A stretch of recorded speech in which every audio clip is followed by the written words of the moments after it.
All right, so we are back. This is lecture 8 and iOS continued.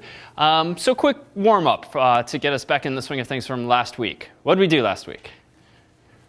Crash course in Objective-C. Okay, crash course in Objective-C. So quite fast, and realize, especially for those of you for whom C is new or rusty, realize some of those same topics will recur, and by all means ask questions, especially about pointers and memory management, objects and the like. But today we'll actually start looking at iOS programming, not just Objective-C. And Objective-C, recall, is a layer on top of C. So it gives us object-oriented features on top of this older language.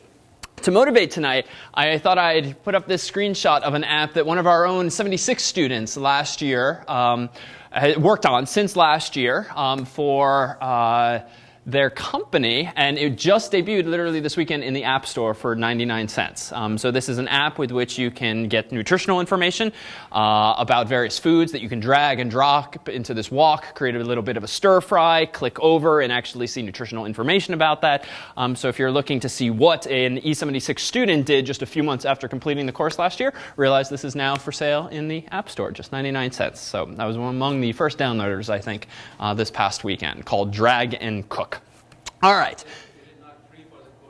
It's, well, you know, so it could be. They did send me a redemption code. I wasn't sure how to use it. And it was just easier to pay the 99 cents than Google around to figure out how I could redeem it for free. So, and I'm teaching the course. So what does that say? But I'll look into that if I can. All right. So.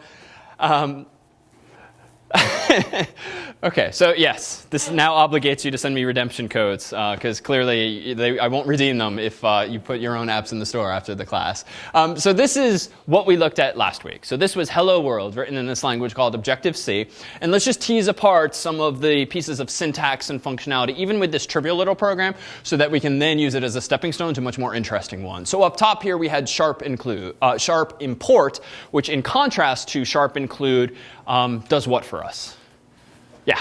It'll do what include does, except it won't duplicate imports. Perfect. So this effectively does an include, which is to say a copy paste of foundation.h, puts it right there atop the file. But import, unlike include from yesteryear, ensures that that's only going to be done once. And the motivation for that is that if you have constants declared in this .h file, enums, or any kind of global declarations, it would be a compilation error if you redefine that same thing identically elsewhere. So then we have int, main, argc, const char star, argv. These we will never need to touch in an iOS application, but we do still need the framework for a main application, because as soon as main gets invoked, it pretty much was going to hand off control in the world of iOS to another function altogether that is only going to return when the application itself terminates. But main will look effectively like this, just a little more interesting, namely this here. So it's wider, how you write an iOS app, but what main does is it simply invokes a function called UI application main, passing in some of those same arguments. But more interestingly, its fourth argument is this syntax here. So we have a function call, C style, ns string from class. Then we're passing in the return value of a message called class, being passed to appDelegate, capital A, capital D. And as we'll soon see, appDelegate is a special class that comes with any iOS application to whom control of an application is pretty much immediately delegated. So we're going to see a layering today, whereby main gets invoked as it has been for some time. It passes off control to UI application main. It, in turn, is going to pass control off to a class called appDelegate.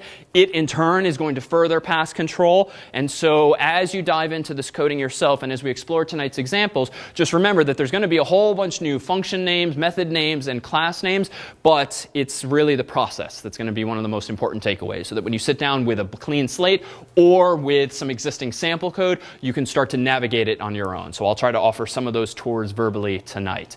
So here's how an iOS application works. So this screenshot here is from essentially one of Apple's how-to documents. And we begin our story up here at the top left, whereby a user taps the icon on the screen, and that results in the program running. More concretely, that means that main gets invoked. Main, in turn, invokes UI application main. UI application main, in turn, loads main UI file. Whatever that is, we'll see what that means in just a moment. But that brings on screen whatever is visually interesting about the display. Then, in turn, after the UI is loaded, The app is initialized. We'll see what that means, but it means, setting any default values that you might need, initializing an application in really the generic sense. But then the real magic happens in this bottom left quadrant, whereby thereafter, your program essentially sits there in a loop, an event loop, just waiting and waiting and waiting for stuff to happen. And that stuff might be induced by the user interacting with the glass of the screen and touching something, thereby triggering an event that your loop is forever listening for. Or it might be that the clock strikes midnight and your app all of a sudden must do something. And so that will be detected as part of this loop. But for the most part, we'll understand after tonight all of the steps leading up to that, and then how to start configuring this loop to actually do interesting things. Respond to button key presses, respond to sliding the finger across the screen, responding to pinch events and the like. All of that's going to be handled there. And then along the way, we'll find that each of these steps sometimes itself sends messages to other objects to let you know that this step is done. This step is done. Case in point, as soon as the app has been initialized, it sends this message, application did finish launching with options. And this is a rather verbosely named method, but that's going to be a message passed to you so that you can then take control of the application, do any additional initialization that you might want to do, and the like. So ultimately, though, this picture pretty much captures what happens up until the point where things quit, at which point you switch to a different app entirely. All right. So what are some of the capitalized expressions we're about to see? So there's going to be UI application. This is a class that refers to exactly that, the application that you're writing. UI application delegate, in more real terms, this is the class. This is the guy that will be instantiated once for you that's going to take control of the application after that C function, UI application main, gets invoked. So we will be writing some code, though not much generally, in the UI application delegate. Then let me skip ahead to UI view controllers. So iOS conforms to the MVC model view controller, much like Android. And what this generally means is that you're going to have a controller, otherwise known in the iOS world as view controller. And it is what's controlling what the user sees on the screen and also where data is coming from. So it's going to talk to the models that you yourself might write, to a database of some sort, to an internet connection, and it's going to then present information somehow through what we'll call a UI view. And there's going to be all sorts of UI views. At its most generic, a UI view is just a rectangular portion of the screen. But more interestingly, we'll have UI view subclasses like UI button, UI text field, UI label, little GUI widgets that will be layered on top of otherwise this very generic rectangle. And that's how we'll create, among other ways, our user interface. And then we'll see things like UI window, which pretty much refers to the topmost notion of a screen, to the glass. You can think of it in that way, but it has some methods associated with it. So in terms of the mental model to have, much like Android, think of the iOS world that we're about to dive into as this picture here, whereby we are going to be writing lots of code in controllers, more specifically known as view controllers. We're definitely going to be writing a bunch of views, even tonight. And now, by writing views, we'll sometimes do it via a nice drag and drop interface. Doesn't all have to be code, doesn't have to be XML files. And you'll find that Interface Builder is a bit more sophisticated than the Android counterpart right now. We won't dive so much into models just yet, but that, of course, is where data might come from, or how you model your real-world entities. But again, notice what is absent from this picture is any kind of crosstalk between these two. So it really is the controller that's meant to be the brains behind any operation that we're implementing. So templates. When we launched Xcode last week, we saw a whole bunch of templates, and we kept choosing the command line template for Mac OS because we only played with a whole bunch of student demos, and we'll do a couple more just to reflect back on some of the syntax and features of Objective-C that we played with last week. But now that we're going to be clicking under the iOS submenu, we're going to get some more sophisticated templates that are going to give us more code to begin with than just a main.c file.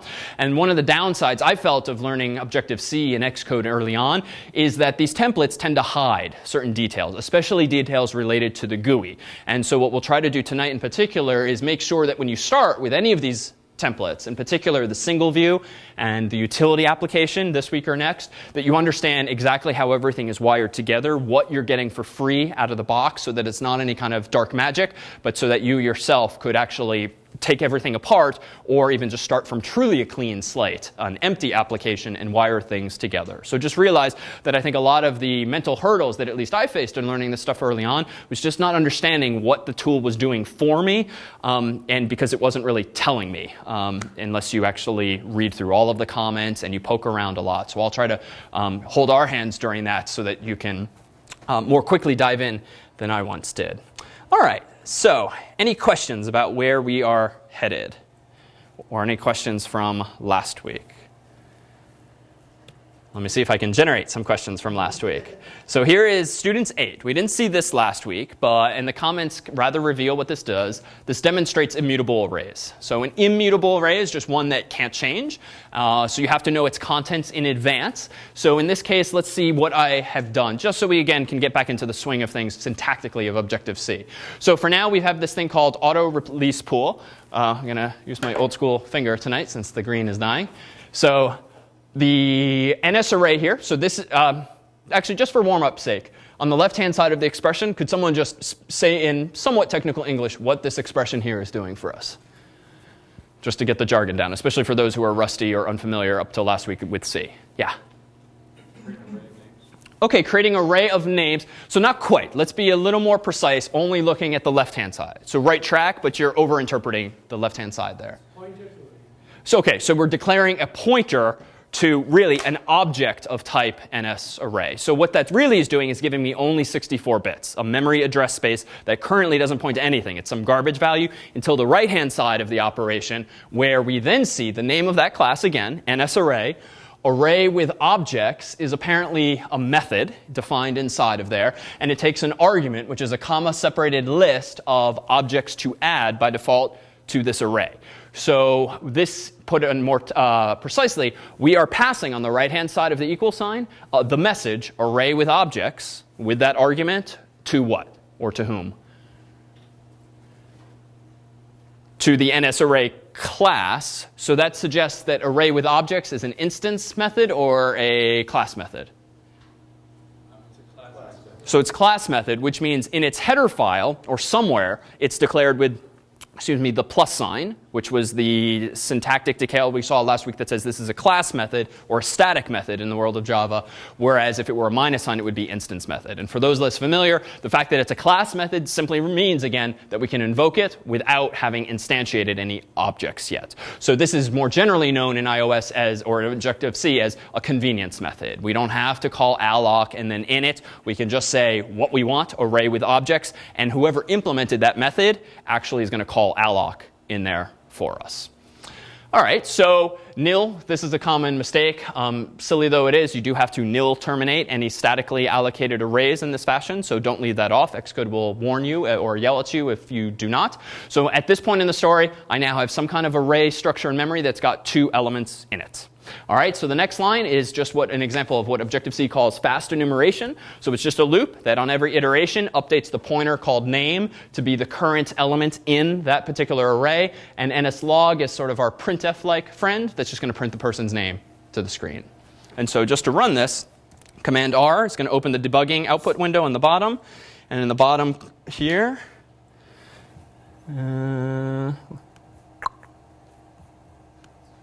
Windows too big. There we go. On the right-hand side, we see hello Alice, hello Bob, along with the date and time and whatnot and the process ID with which we ran this. So any questions syntactically or functionally on this look back from last week? Is there any rule of thumb, like when you would, I mean, it seems like when you instantiate it, you always use a pointer, but like, it seems like interspersed, sometimes it's a pointer, sometimes it's just the name itself. Good question. So anytime you allocate an object, either with literally the alloc method or with one of these convenience methods, its return value will be a pointer. So on the left-hand side of that expression, you have to have the star notation saying that this is a pointer. This would not be correct, nor would it compile because I'm trying to assign an address to what is now a statically allocated object, which you just can't do there on the left-hand side. So in short, almost always when we see objects being created or passed around, we will see pointers. Now in that place where it says NSLog, and you put the at. Yes. at that point there, you're using not a pointer. So you are using a pointer. So name here is a pointer, and NSLog expects a pointer to be passed to it. So %@ is the placeholder for NSLog that signifies put a string here. And how do you find the string? It will follow that address in memory and go to ALICE to actually display those characters specifically. You don't have to use the star name. Correct. So that's a good point to make, especially those who are more familiar with C. Even though we will declare pointers and pass pointers a whole lot in Objective-C, we will rarely dereference them in the manner that you would typically do quite often in C. We might use arrow notation, which is effectively dereferencing, but it will be much less common to see something like this, at least in the context of UI-based applications that we're going to certainly look at today. But it's effectively still using pointer. It is. So this says, give me a pointer called name that will store the address of an NS string. And NSLog, if we read its documentation, expects a pointer for that particular placeholder. But if you pass it as an argument, you still use a star different dereference, right? No. So in short, a reasonable rule of thumb for now is don't do this. Certainly not for the iOS SDK. You will rarely have to dereference pointers in that way. You might start to see that in the context of core graphics and some of the lower level C-based libraries that iOS still uses underneath the hood and also exposes to developers. But what you're seeing now is very common paradigms. You will see the star in the variable's declaration, but rarely, though still sometimes, in its actual usage.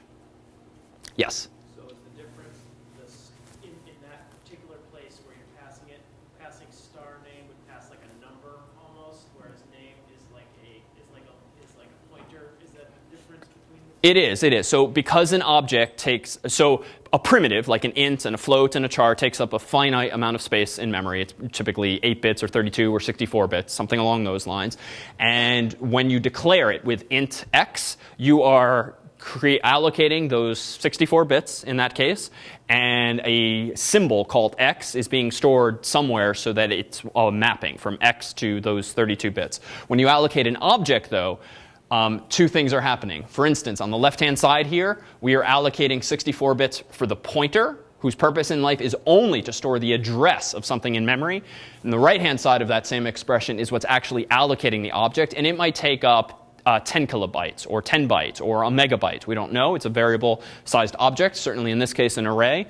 So what is invariant is the size of the pointer. And so for efficiency purposes, we'll almost always pass around objects by way of pointer, because then you can just get away with just passing 64 bits around, which would fit in a CPU's register for efficiency, if that helps. Yeah?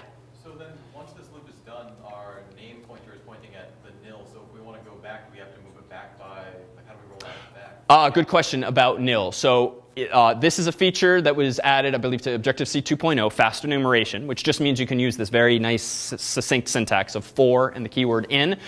It will not iterate one too many times to nil. It will stop after Bob. The next time you use fast enumeration, it will just start over at the beginning. You don't have to worry about it being any kind of enumerator or iterator that you have to rewind yourself. It's only within scope within that loop. So it works in the way you would hope. All right, so let's look at two final student examples, one pointer example, then we'll start creating some GUI stuff. So in students 9, we have a slightly different type of array, that of a mutable array. So if you don't know in advance what you might want to put in the array or how many things you want to put in the array, you need a mutable array. And for efficiency purposes, Objective-C allows you to distinguish between the two. If you know in advance the size, you can save some CPU cycles and memory down the road by just committing to a fixed size. But if you don't know, it needs to be mutable. So making this distinction in code is important. So up top, this time, notice that I have allocated on the left-hand side, a 64-bit pointer. And I keep saying 64 bits because all of Apple's Macs these days are 64 bits, which means if you're unfamiliar, a 64-bit Mac means it uses 64 bits for its pointers, among other things. So here we have 64 bits called students that's going to point to a mutable array object. On the right-hand side is how I have allocated it. So this is actually shorthand notation for another way. I could also write this same line in a functionally equivalent way, like this. So that too would be a very common paradigm. So what's the difference here? And it's yelling at me because I've done it now twice, which is bad. So what's different here is that on the second line that I've highlighted, you're calling the traditional alloc method, which is a class method in the NSObject class. So any objects that descend from that get this guy for free. And then I'm calling init. I don't know what init does, but it might do something. And the paradigm in Objective-C is you initialize your objects after allocating them, almost always. Why not use this approach? No, it's just more to type, frankly, among other things. And this is why there are these convenience methods that up top there are convenient in that you can type less. And historically, there were also some memory implications whereby you had a little more control over when this object is allocated, and you had less control over when this one was allocated because of a feature known as auto-release. But let me just wave my hands at that detail until we peel back that layer. So for now, we're calling the array method, which simply returns to me a variable-sized array, initialized probably to 0, but who knows? Maybe they anticipate some number of objects. So now let's add Alice to this. So I'm instantiating Alice, which I didn't do before. In the previous story, Alice was just a string. Now she's an object. And Alice has a name and an age. So per last week, the name of this method is student with name and age. That's how we would describe it. So it takes 2 arguments here. How do I add an element to an array? So the student's variable is a pointer to an NS mutable array. So we can't really just use square bracket notation, sort of C style, whereby we just add something to it. We need to pass a message to the object saying, add this object, known as Alice, to yourself. And it's really a vector. It's going to grow itself dynamically to fit the objects that are added. We're doing the same thing with Bob, calling him Bob and age 21, adding Bob. And then just for kicks, to prove that this works, I'm greeting each student iteratively here. All right, so almost the same as before, but this time mutable. And then lastly, we have this one here in our 10th and final version, where I actually decided, you know what, I'm going to implement an instance method myself. So let me go into my files up here. Notice that there's 3 of interest, main.m, student.h, and student.m. So in student.h, let's see what we have here. I have the interface called student. So this is a class declaration here. Does it have any instance variables?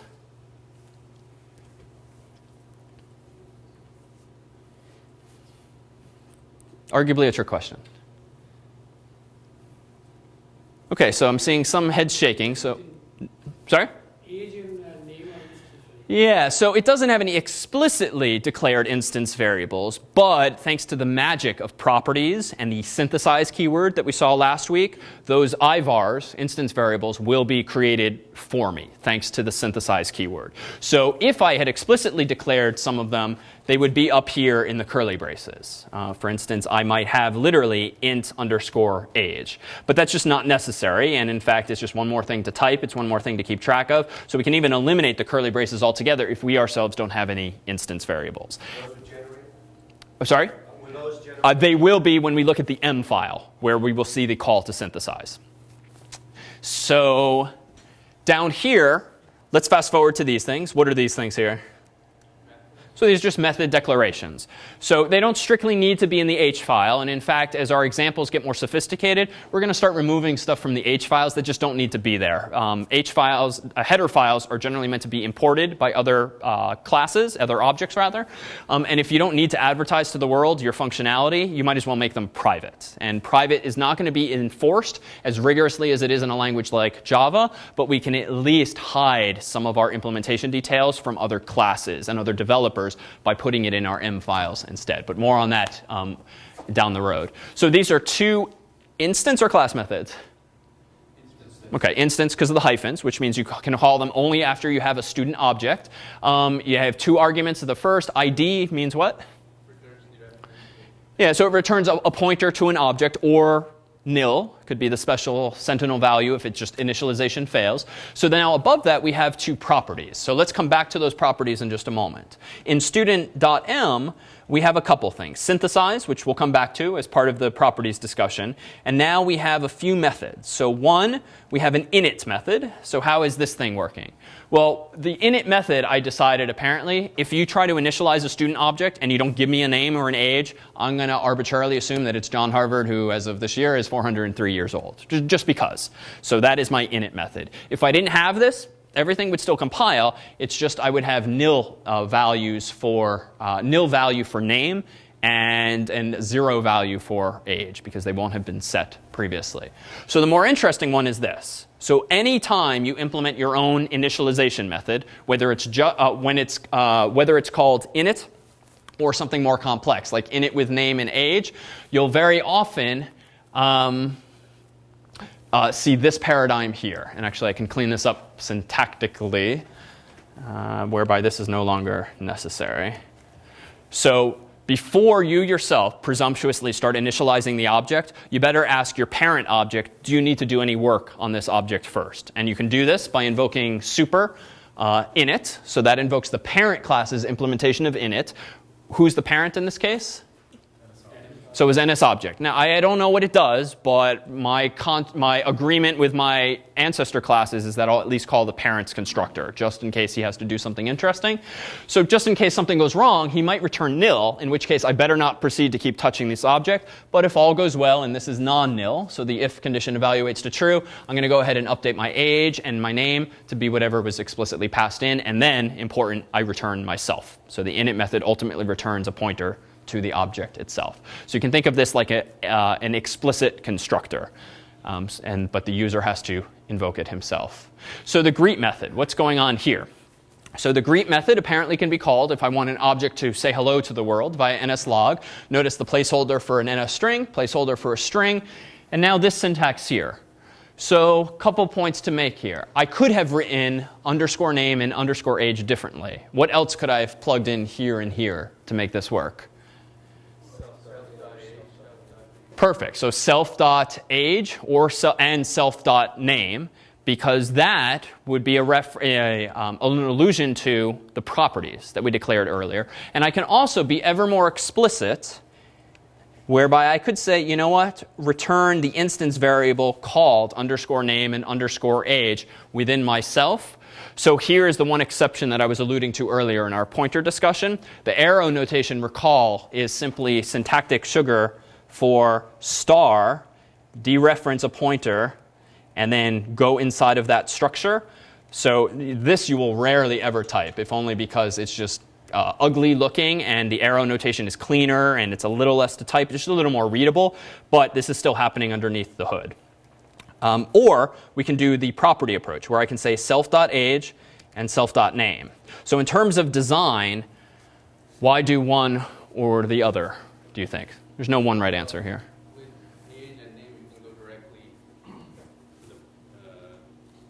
to those objects. Yeah, so I'm inside of the student object. I know because of my synthesize keyword that the instance variable that will be automatically synthesized, that is created for me, to back the property called age will be somewhat arbitrarily underscore age. Could have been anything. Could have been foo. It could have been, if we leave out the equal sign, it could just be age itself. But convention is to create an instance variable with an underscore, just so it's more clear that it's an internal sort of private variable. And what's advantageous then of this syntax, or what's advantageous about the original syntax with the underscores is what? Saving a step. Yeah, I'm saving a step. I'm not spending some CPU cycles calling a function, calling the method, which in this case would be the getter. Now, arguably, this is safer because what if these variables aren't set and you don't want to get direct access to nil or to 0? You might want to return some default value. Well, if you at least use a property in this way with the dot notation, what is this actually equivalent to? Self.name is doing what functionally per last week?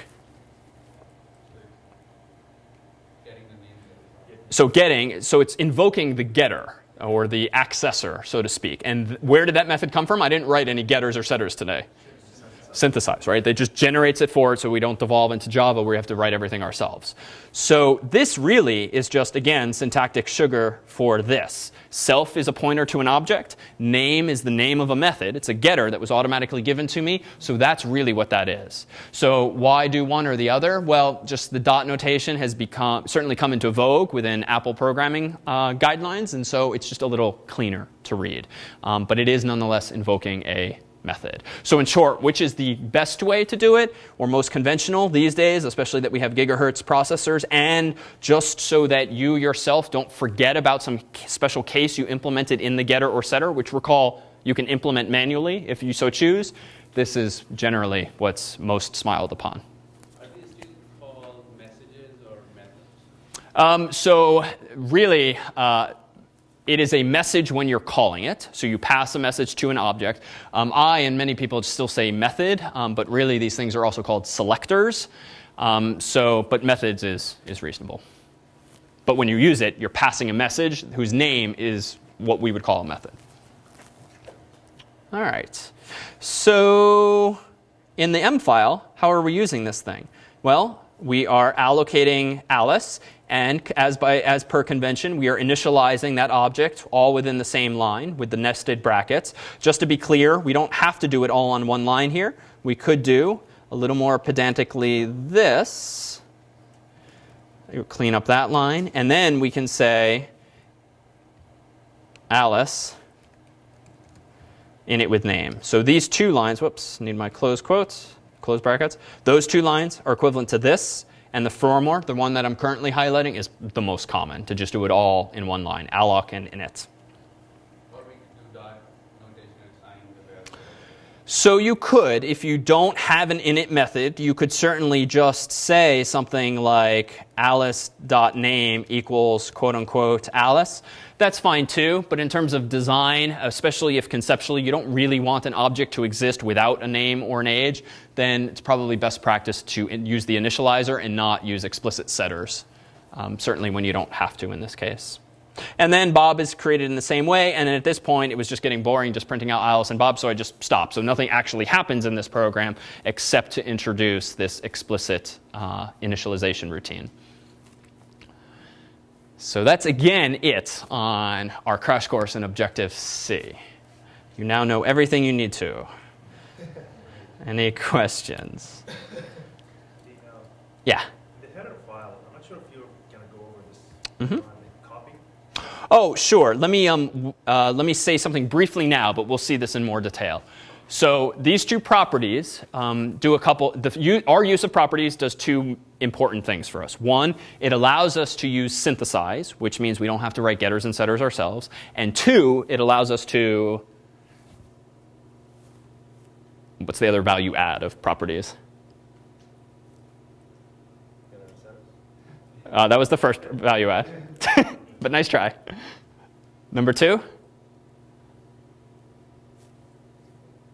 Yeah. Auto-generate lower level management code for the data going to those variables. Fancy way of saying getters and setters. But nice try. Anyone else? That template thing, or like a type of class? Not template. It's simpler. It's almost a silly feature to crave so much. It's just the sugar, right? It's the dot notation that you're allowed to use as a result of using properties. So that's it. We get the dot notation, and we get the potential for automatic synthesis with the option, as we saw last week, I can still override the setters and getters myself if I so choose, though that's not often necessary.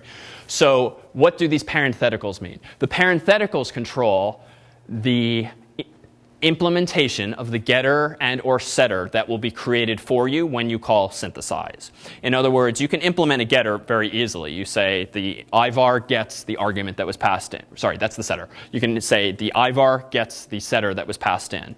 But what about in multi-threaded code where you actually want to take a lock before you actually mutate a variable's value? Well, you might have to have some wrapper with a semaphore or lock. For those unfamiliar, you might need to encapsulate the setting of a variable in some kind of transaction, keeping other threads out of it so that they don't both try to update it at the same time.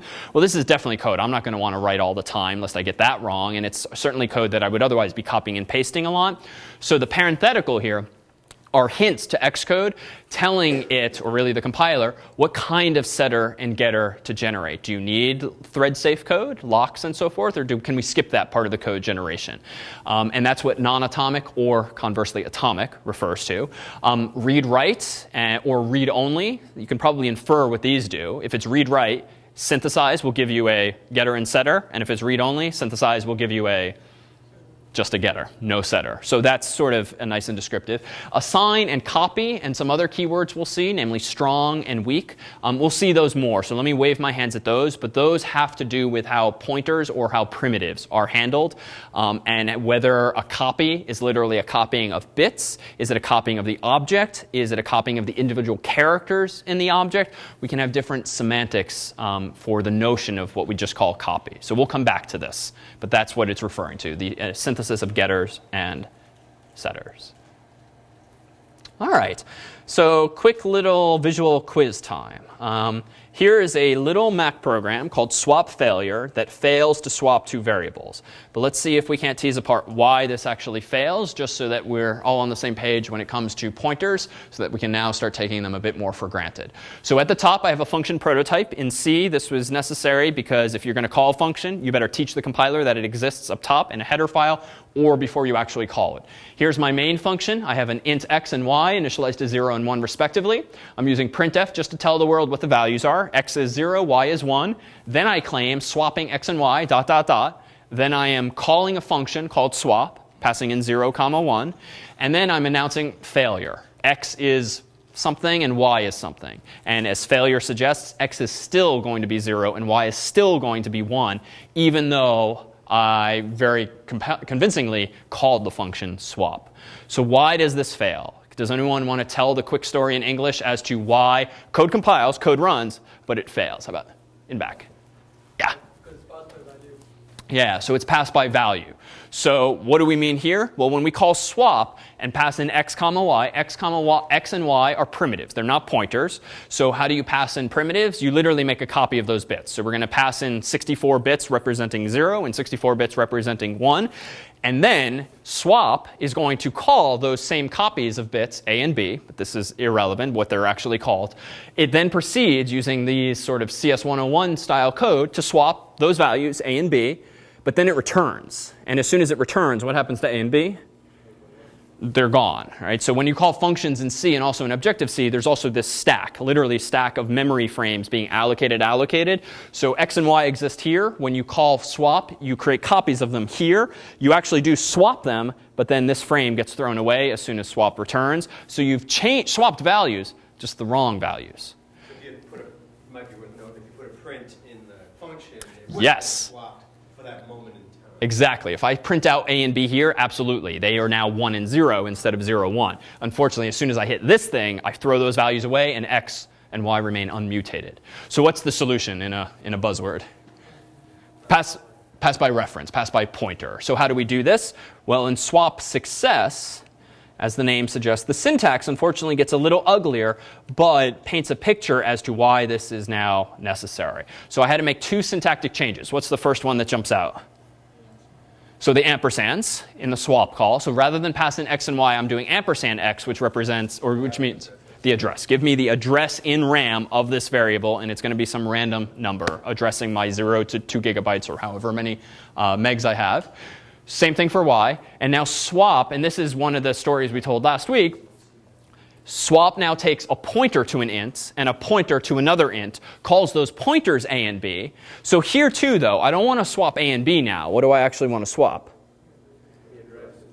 Or not the address, what's at those addresses. So I need to dereference A and B in this case. So in this C case, I need to say, well, give me a copy of what's in address A, or rather what's at address A. So I follow the pointer and go to that memory location, and it's the number 0. And what is A itself? What's the value of A? Some like OX12345. It's some random address in RAM. But star A is 0 because it's mapping to X.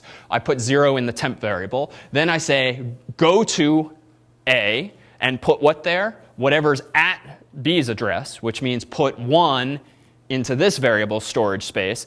Then go ahead and store what is supposed to be at B, what you put in temp, thereby literally swapping those values. So if I now print out A and B here, and take me literally, what do I see if I print A and B?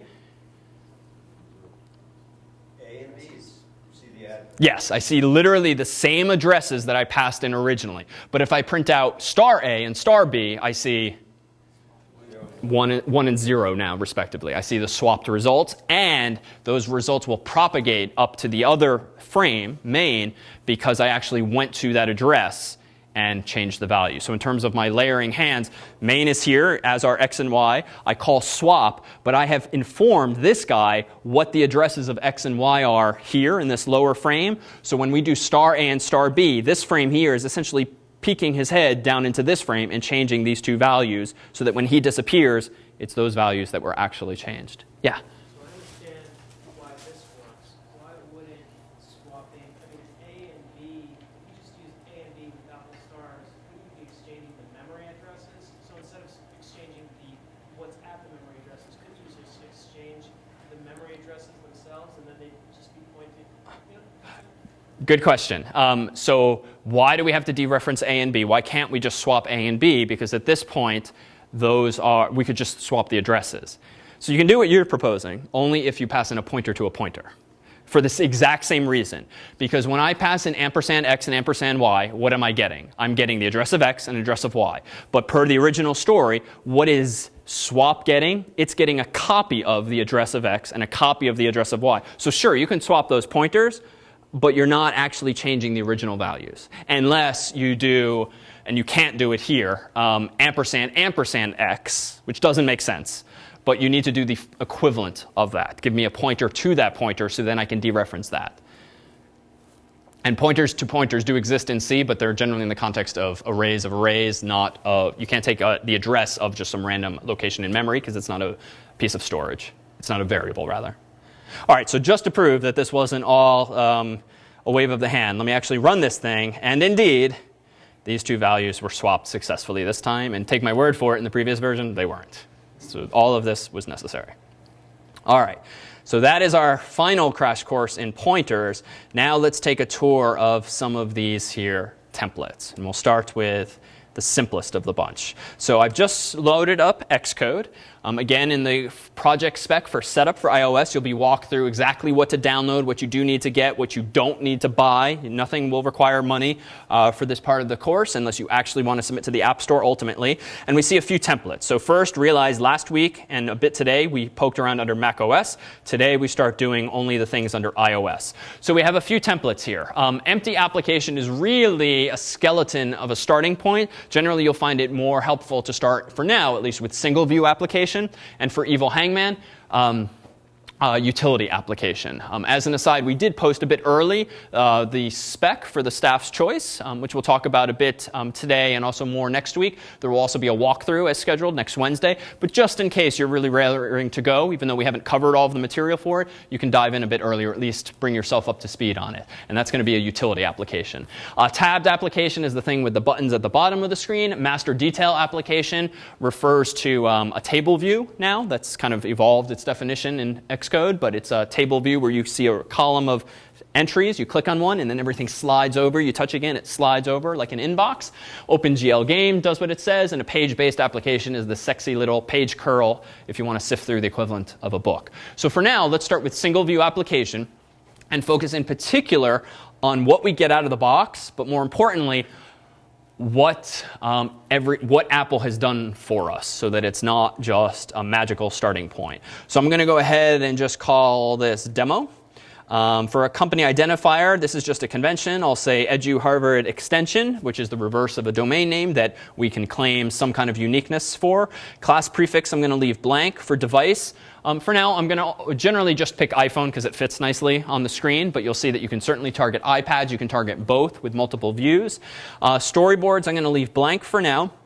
I am, and you should too, check automatic reference counting. This was one of the most compelling features introduced at WWDC last summer, which is part of iOS 5, which means the memory management conversation we had last year this time was much more complex than it will be this time. We'll still have it, and we'll still talk about what reference counting is, what's going on underneath the hood, but the introduction of this thing called ARC, automatic reference counting, means we humans can think a lot less about memory management, which is probably the way it it should be, because OSs and compilers should be getting smarter than humans so as to do this kind of thing for us better than we ourselves could.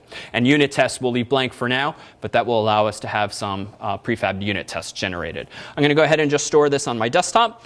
You can check or uncheck the Git repository if you like using Git. Let me disclaim that Xcode's Git integration is crappy at the moment. It's buggy.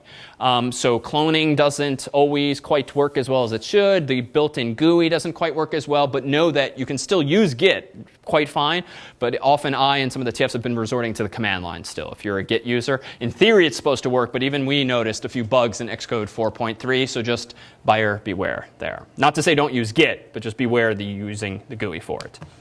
All right, here we go. My first iPhone application. I don't even want to know what any of this does. I'm going to go ahead and Command R, and voila, I'm an iPhone programmer whose phone is still in Spanish mode, actually. So I will fix that in just a moment.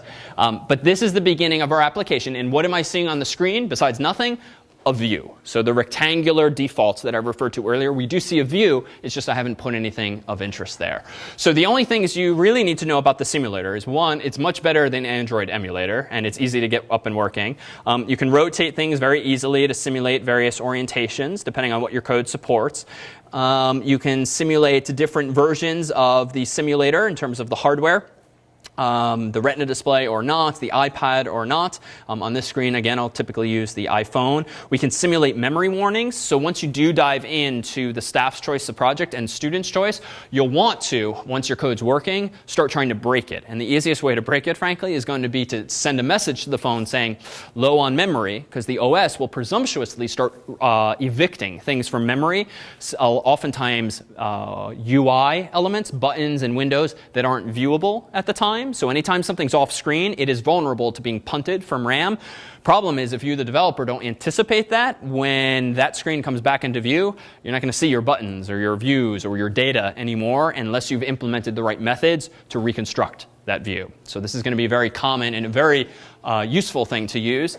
And now, since I left my phone in Spanish mode from earlier, I'm going to just reset the whole thing, which will delete all of the stuff that I've installed on it from the device here. And pretty much the simulator can do almost anything, certainly for the staff's choice of projects that you might want to do in a real phone, just you can't use the accelerometer and a few hardware-specific features. But otherwise, it is a wonderful tool. All right. Any questions before we do our deep dive into what we see here? Yes? Java comes with a very rich set of standard libraries. Mm-hmm. And I think there are also easily available modules for things like XML parsing. Mm-hmm. What's the environment for iOS like, and where do you get modules like XML parsing? Good question. So just for the camera, whereas Java comes with a rich set of collection classes, utility classes, and the like, where do you get such, or is there such for Objective-C? So the foundation class that we started using, albeit only by scratching the surface, is where a lot of that functionality is. NSArray, mutable arrays, sets, dictionaries, and the like. There are also additional classes. There's JSON parsers, XML these days. So especially with iOS 5, a lot of holes were filled in. So it's a very rich SDK overall. And the only thing, to be honest, in the past year that I've manually imported that I needed was a JSON parser, but the latest version of Xcode added, or the latest version of the SDK, and in turn Xcode, added that. So I no longer need to use a third-party thing. And you'll see, even though by default in a moment, you won't see a lot of the libraries that are available to us simply for efficiency purposes. Right now, we're only given UIKit, Foundation, and Core Graphics. And we'll tease apart those before long. You can add more to that. SQLite is a built-in feature if you add it so that you can link against it. So in short, I don't think you'll find yourself wanting for many features. Other questions? All right. So at first glance, Xcode's a little overwhelming, especially with all of the various settings that you can tweak, but you generally don't need to tweak any of them. And I will say from personal experience, I am a huge fan of Xcode itself as an IDE. I wish it were more versatile for even other languages, since I've never really been a fan of Eclipse or NetBeans or the like. It's one of the best. It is probably the best IDE I've ever used. Now, the first time it crashes on you, you're going to wish I hadn't said that, because it does crash once in a while, but not as much as Eclipse historically has. So hopefully that's a selling point. So let's see what's going on here. In short, generally, we won't need to touch this, at least not at first. Focusing your attention on the files that you were given out of the box for free is perhaps the best starting point. So let me expand all of these folders. Even though they look like yellow folders, they don't necessarily map to actual folders on the file system. They're what Xcode calls groups, so that you can logically cluster files together, but on the file system, everything's in one huge directory quite often. All right, so what's of interest here? First, let's start crossing off some of the things we don't really need to care about just yet. So from the bottom up, demo app doesn't exist. I haven't compiled it for a phone, actually, so it's in red, just meaning it's not yet built. These things are libraries that we might link against. You can double click in there and see what's in these libraries, but you generally don't need to. It's much better to look at the actual documentation. So this is to say, we can pretty much start closing our eyes to what's inside there. Now, how about supporting files? Here's main.m. This is what I promised would be the guts of an iPhone application, and that's identical to what we saw earlier in black and white on the slide. But notice, again, it invokes some kind of mention of app delegate, and now, thankfully, we see mention of that at top left. So we'll get there in a moment. As for these other things, PCH file is a precompiled header. It's essentially a header file that's automatically prepended to your files. You'll rarely need to add stuff there yourself. So for tonight, we're going to say goodbye to it. Well, don't delete it, but we don't need to look at it. Info plist.strings is where you can put some localized versions of various strings. So for things like English or Spanish or the like, you can factor those strings out, much like you can in Java, into central text files. But for now, we'll keep things simple. And then we have demo info plist. So demo recalls the name of the app. And here we get some system-wide preferences that are set. For instance, we see some kind of mention of what device orientations are supported, this way, this way, this way, this way, or the like.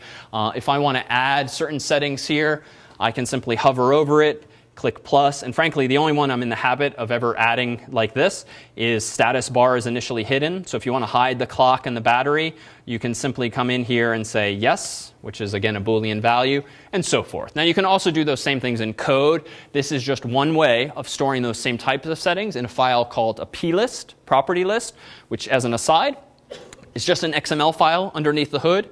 So this very pretty row-by-row presentation we're seeing is just the GUI simplification of an XML file. And you don't need to edit the XML file itself, but we'll see property lists in the weeks to come as a general storage mechanism.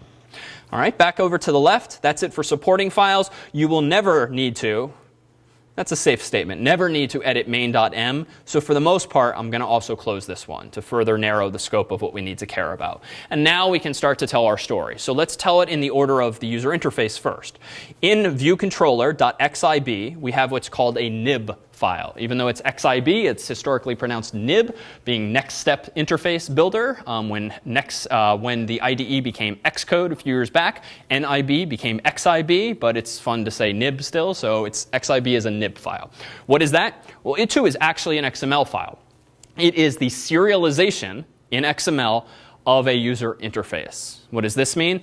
We, in a moment, can start dragging and dropping things like buttons and text fields and scroll bars and the like. Those can all be represented with pure text in XML, and that's ultimately what this WYSIWYG editor is doing for us. Historically, and in textbooks, you might see this thing called Interface Builder because it used to be a separate application. Now it's part of Xcode itself, but we're about to see things like IB Outlet, IB Action, and IB more generally. It's referring to Interface Builder. It just refers to the drag and drop capabilities of Xcode. So at first, it can be a little overwhelming with how many features this thing comes with. And sure enough, they're all hidden under this icon here.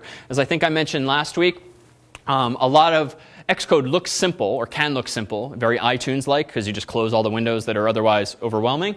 But if we click the view on the right-hand side, we get a whole bunch of things called inspectors. And this is similar in spirit to the kinds of properties you would set in Microsoft Word or Photoshop or the like, and some more technically interesting ones. But a lot of the fine-grained configuration happens over here.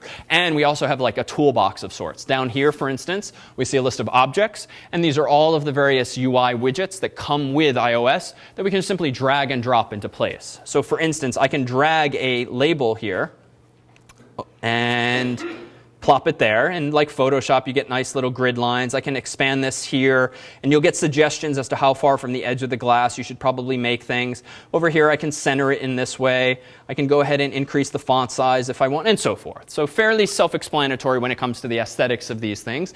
But how to control the content of that label, we'll soon see. We can certainly do something simple like hello, comma, world. And it looks like this now, and I'll recenter it here. And indeed, if I go ahead and recompile this with Command R, it's going to automatically run the simulator. Now, I finally have a much more interesting iOS app. I could drag and drop some other UI mechanisms, a round rect button like this. And I can say something like hi. I can recompile this. And in the simulator, I can start clicking on this actual button. Of course, it doesn't do anything because I haven't wired up that little widget to any sort of code. So we'll see that thanks to Interface Builder, making GUIs, at least fairly simple GUIs, is actually quite easy. And we can make them look much sexier with little embossing or shading and gradients and whatnot. But out of the box, we can get a whole lot of these widgets simply by dragging and dropping. So why don't we go ahead and take our 5-minute break here. And when we come back, we'll start wiring this together with actual Objective-C code.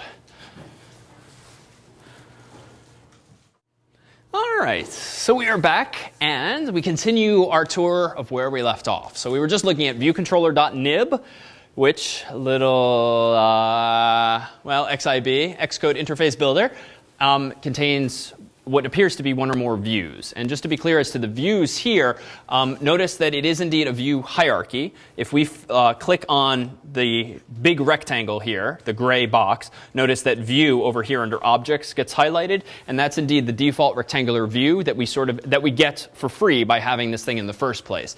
However, once we started dragging and dropping, notice that we got this label and this button that are actually nested underneath hierarchically that view, which is to say they are children of that view. So a theme in iOS view programming is going to be that you have one parent view typically, inside of which are other little widgets, but that are really layered on top of that. And in turn, those can have things layered on top of them.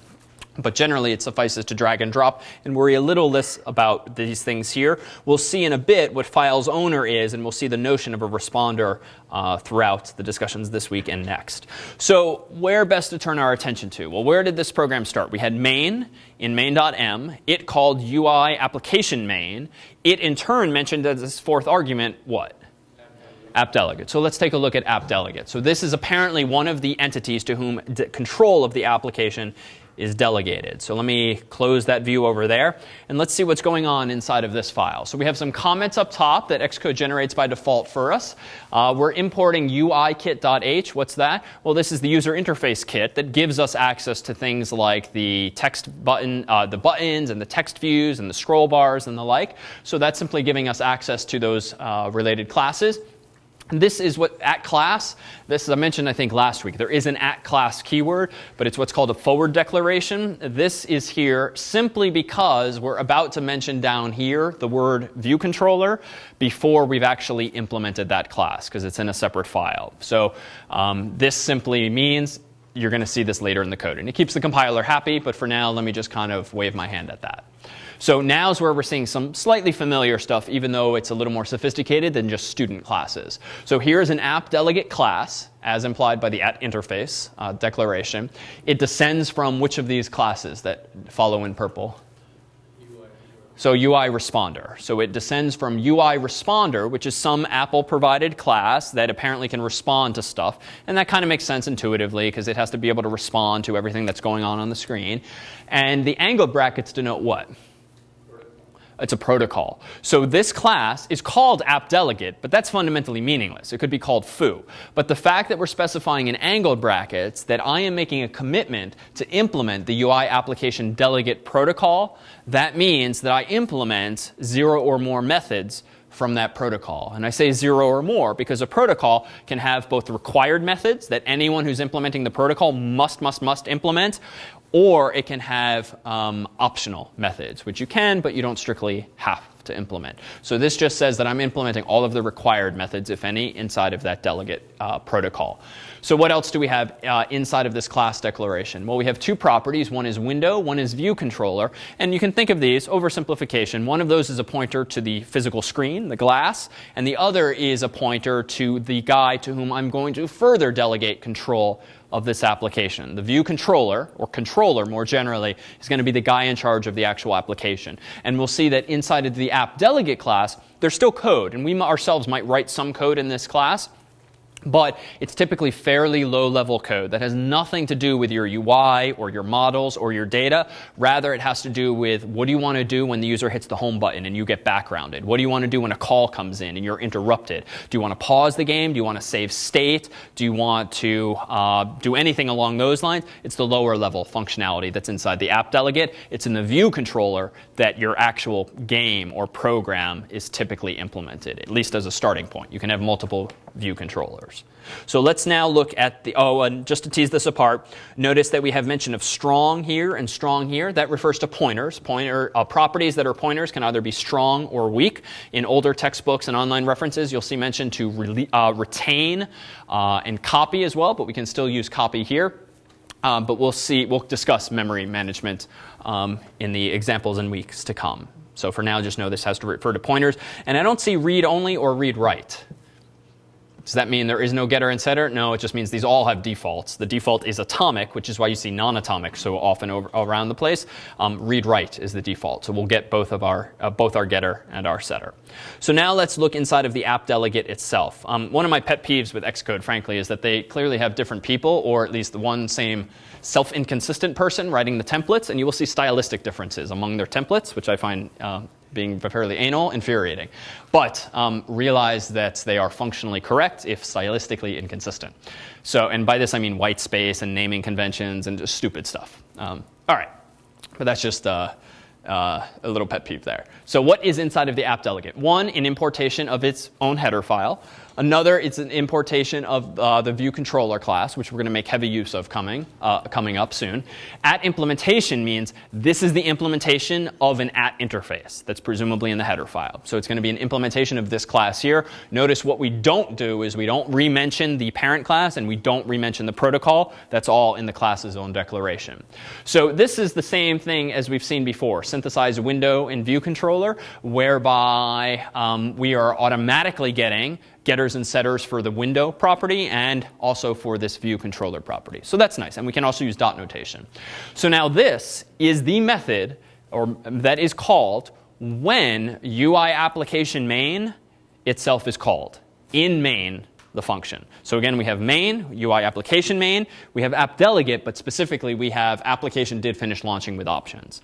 And that's a bit of an oversimplification. There's other stuff happening in there, but this is the next point at which we ourselves have control. So this is the first opportunity we have programmatically to write code now. It doesn't belong in main.m. This is the first chance we have. And indeed, as the comment says in the template, here's an override point for some customization after the application's launch. So what's going on in here?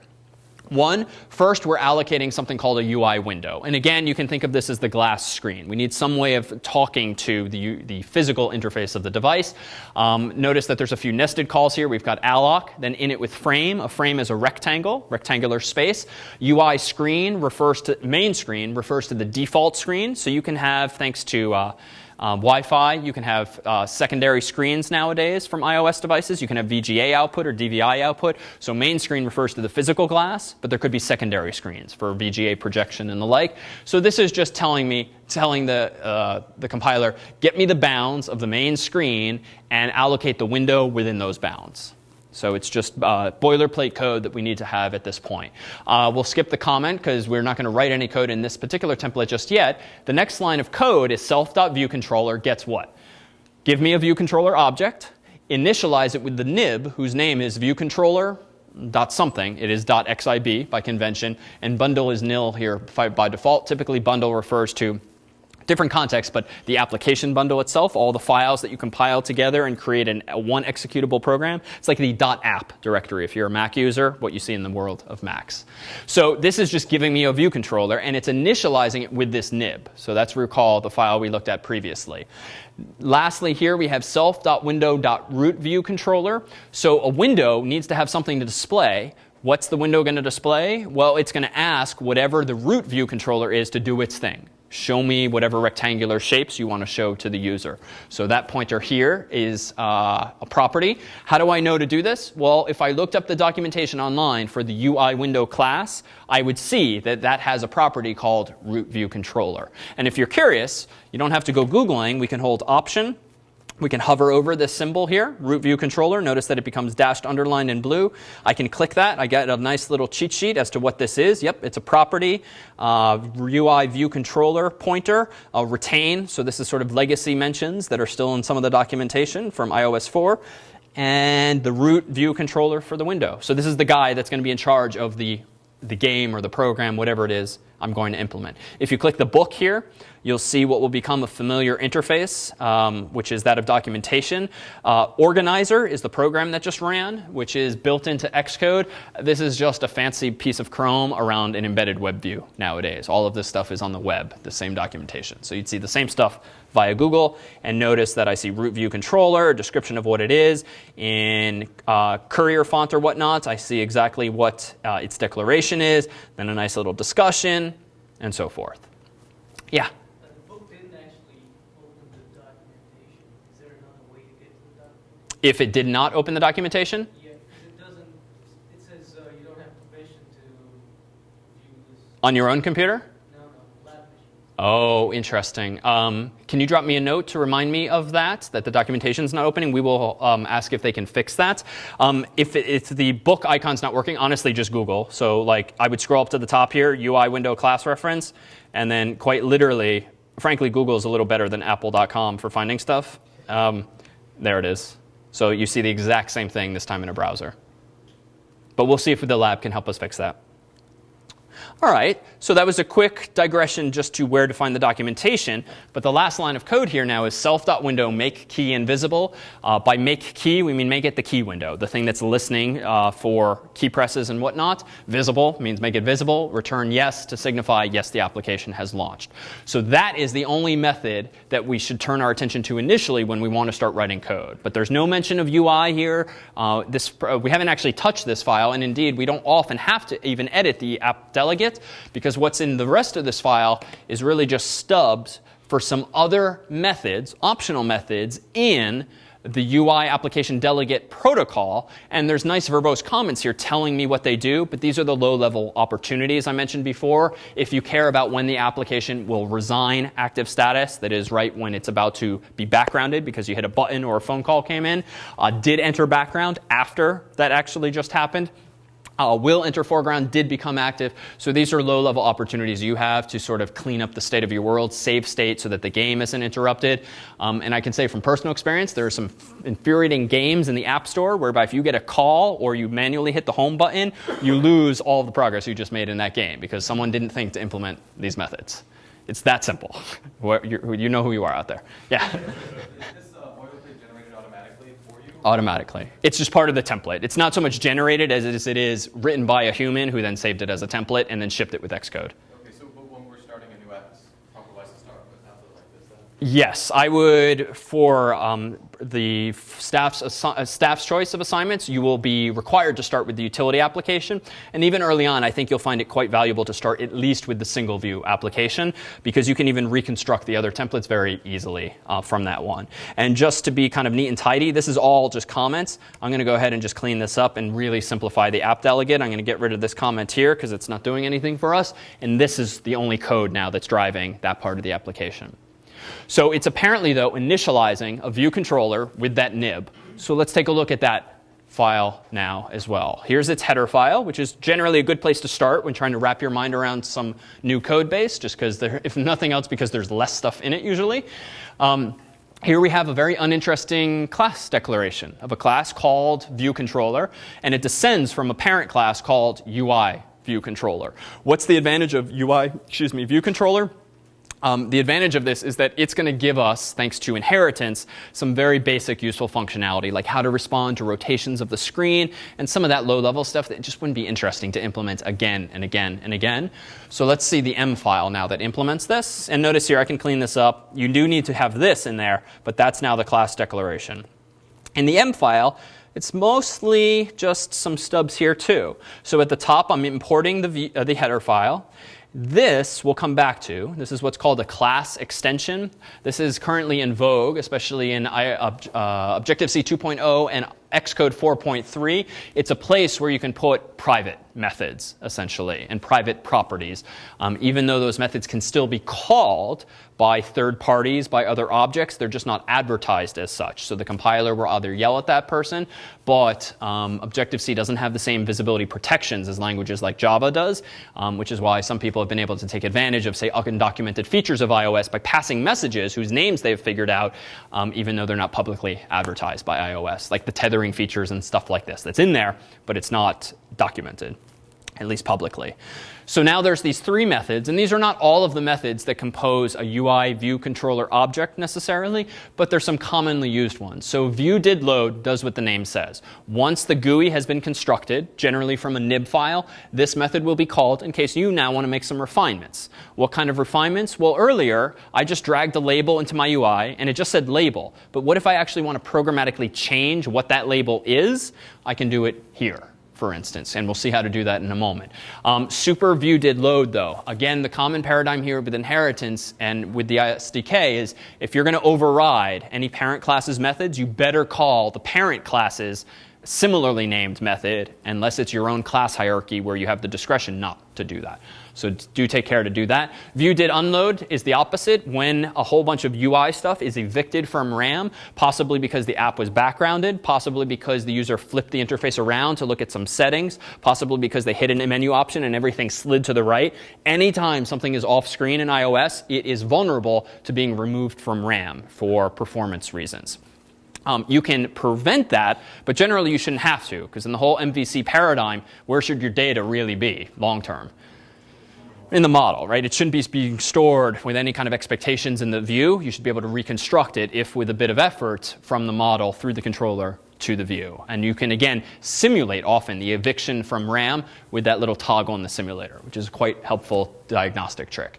And now this very lovely named method, should auto-rotate to interface orientation, takes in as an argument a value that represents what the current interface is. Is it this? Is it this? This? Or the other way? And then you get to return true or false, yes or no. That is a supported configuration. So in English, what does this expression here mean? What orientations will this particular app support by default? Everything other than upside down. Everything except upside down, where Apple upside down means the button's on the bottom normally. This is upside down, which means if you turn the app this way, it's going to stay stuck in this mode or this one, whatever came just prior to it. This is purely up to you, but convention generally says don't let the user put the button on the top for whatever reason. All right, so let's actually start doing something with this now. So let me go ahead and start from scratch here. I'm going to start with the single view template. I'm going to call this nib1 to be version 1 of this. Hit enter with all the defaults from before, and I'm back to a clean slate. So if I go to my nib file, I now have just this clean slate here. And I'm going to go ahead and do one thing. Just for practice, I'm going to click on the view.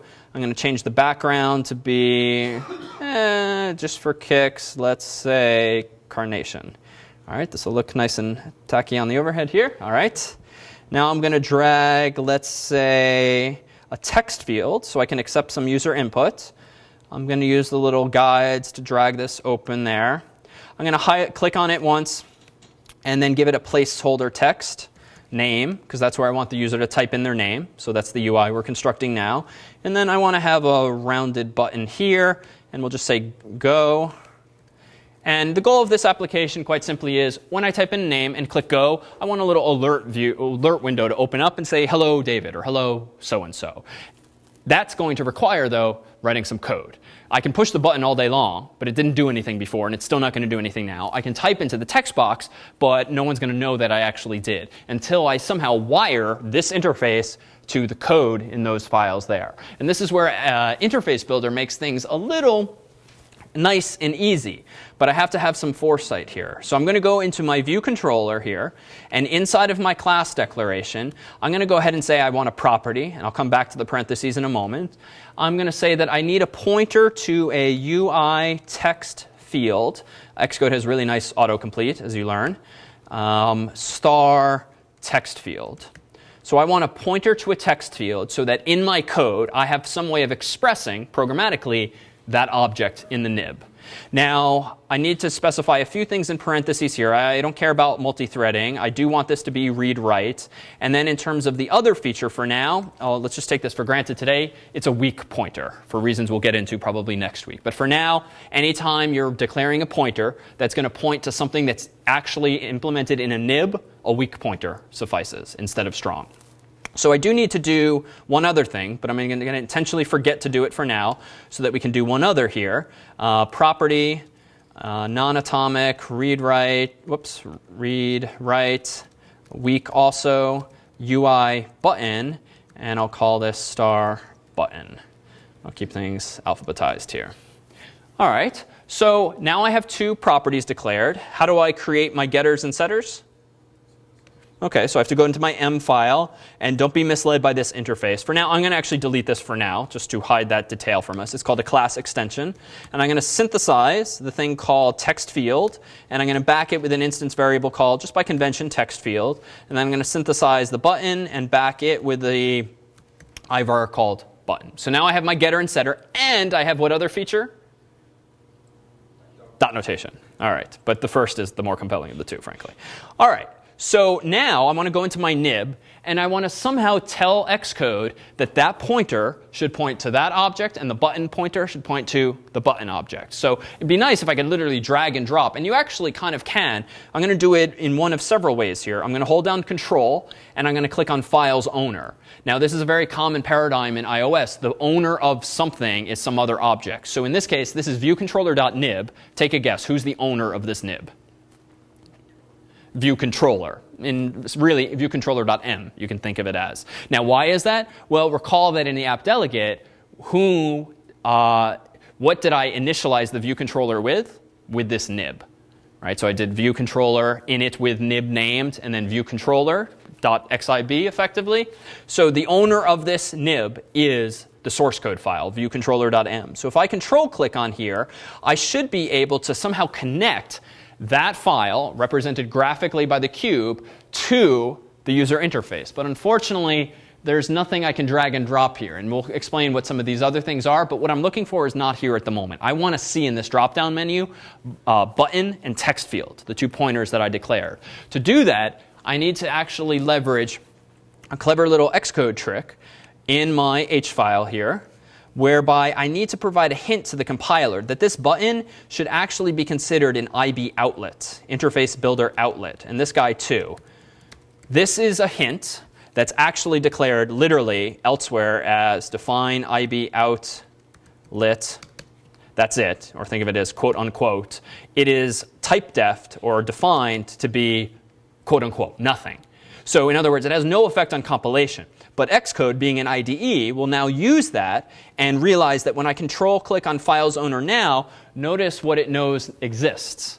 I now see those two pointers in this little drop-down menu, which means I can now connect them by dragging from here over to the button. And as this line suggests, this means that when I run this program, the address of this button will be stored where? In that pointer. So it's as though I'm plugging the UI into the code or vice versa, however you prefer to think about it. So this line will disappear in a moment, but it's going to do that linkage for me. And as soon as I do, notice that I just see a little reminder. The button outlet, i.e. pointer, is connected to this thing called Go. That's in my code. Now, if I get rid of this, you actually don't need to pull up that little menu. I can actually just control click and start dragging. If you prefer, let go, and then I'll see on this side of the world the same types of options, but because I let go on the button, I'll only be showed things that are applicable here. One is view, which you get for free thanks to some class hierarchy, but button is the one I defined, so I can click here and say map that to the button. Similarly, if I go from Files Owner to Text Field, and then let go, I can choose the text field. And if you really want to get fancy, it's not going to fit very well on this screen here, but let me shrink this. Oh, as an aside, and I mentioned this in the spec, Xcode, I believe, ships with these things by default, and you somehow have to know what the cubes represent. If you click the arrow, you'll see the view that I've been playing with, just FYI. Let me go ahead and pull up this little butler icon in the top right-hand corner. This lets me see two different files at once, and generally what it will do is make a a best guess as to what two files you, the human, would probably like to see side by side, but you can override this via the little breadcrumbs at the top of each of these halves of the window. And now notice what Xcode has done. Because I said IB outlet, it gives me this super user-friendly circle, so I can now literally wire my code to the interface by dragging and dropping here. So you have like half a dozen ways of actually combining your UI to your code. But the irony is, if you're like me, you will sometimes forget to do it anyway. So when you click a button and run and nothing happens, there's no response, it's probably because you forgot the linkage. And because, per last week, you can pass messages to nil without things crashing, you're just going to be ignored. Those are the symptoms you're going to typically see. Just nothing's going to happen. It's not going to crash, but you forgot to do that wiring. All right, so now we have the wiring all together, which means that now in my code, in my viewcontroller.m file, let me turn off the butler, I can actually now, in any of these methods, I can actually talk to those UI mechanisms. I can change the placeholder text. I can read the value from the text field. I can change the text on the button. I can change the color on the button. In short, I can do anything I want. Interface Builder is really just simplifying the process of getting things started. Yeah?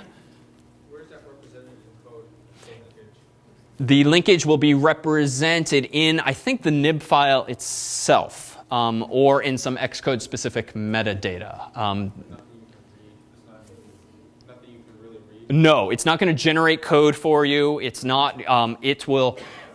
I suspect it's stored in the nib file. I'll have to poke around myself. But no, it's not going to create code that you yourself will see or could accidentally delete or change. It's going to do it underneath the hood. And this is one of these details of Xcode that on the one hand is great because it makes it super easy, at least initially, to start creating apps. But at the same time, it hides a lot of details so that when you just run and compile your program, there's stuff magically being instantiated and wired together. Indeed, when you look at the nib file here, this is a pictorial representation of an object called a UI button. This is a pictorial representation of a UI text field button, object rather. So really, alternatively, I could be doing something like this in code. And we'll see an example before long where you will actually do something like UI button, star button, gets, UI button, alloc, and then you'll call its init method, and so forth. You can do this all manually, but the nib file is just kind of hiding those details, at least for things that are just easier to do with a WYSIWYG editor than with code sometimes. So I guess your variable name should be pretty good, right? Because yes. they can map to different fields. Yeah, and your verboseness, you'll be in good company verboseness-wise. So being specific, if you had two buttons, like calling it button left, button right, or button middle, something like that that's expressive, don't get into the habit, as I used to be in, of like B or just generic button. A little more precision will go a long way. Yeah? When you actually create a button programmatically, you don't have to specify to the UI to actually use that button. Correct. So after this, we'll do an example without the nib. We will just delete the nib file and do it old school. Yeah, if you did it that way, you wouldn't have to connect it to the UI. Correct. So this dragging and dropping is purely meant to make Interface Builder talk to actual code.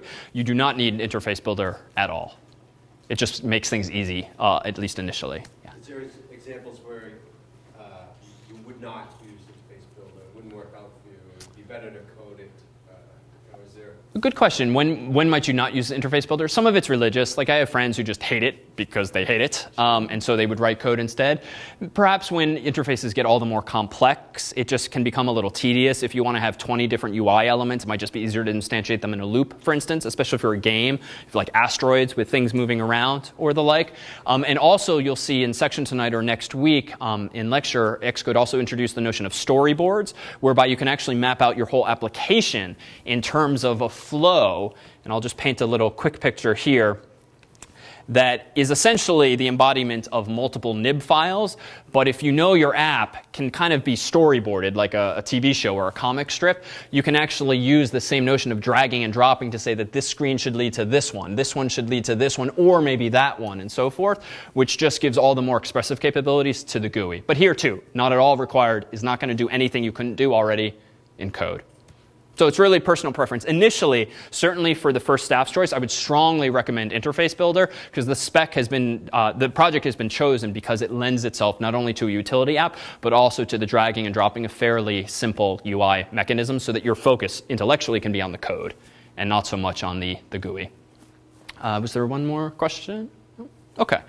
All right, so I now have this interface. I need to somehow be able to talk to it and respond to the button press. So I need to do one other thing here. I'm going to go ahead into my H file, and I'm going to say, you know what? This class is going to have a void method called go that takes what I'm going to generically call a pointer to an ID object. So this is a very common paradigm here, whereby when you want UI mechanisms like buttons and text fields and the like to be able to send messages to your actual code, the convention you would adopt is implementing things called IB actions. And an interface builder action is actually just another little compiler trick whereby you actually don't say void, you say IB action, even though IB action is just void underneath the hood. So it has no effect on the actual code that's generated. But what this now means is I can go back into the interface builder and I can drag from the button to file's owner and say when this button is touched, what method should you call? This one here. So if you think back to web programming and jQuery and registering event handlers for on-click and on-blur and on-focus, same idea here where there's a whole bunch of events associated with a button. When you touch down, when you touch up, when you touch outside of it, when you touch inside of it, all of which you can listen for and invoke event handlers as a result. So an IB action is effectively an event handler, specifically for something that you did with Interface Builder. So I can now go back to my nib file. I can hold control and this time go the other direction whereby the button is going to be dragged and dropped over to file's owner. And now notice which of the events do I want to send. I can now choose go. And now if I go back and hover over the button, you'll see all of the possible events that interacting with it somehow might generate. But the one that's relevant here was chosen automatically for me just by statistical likelihood, touch up inside. So that means when I touch up, but inside of the button, let go of the button, go ahead and pass the go message to whom? The file's owner. Who's the file's owner? View controller.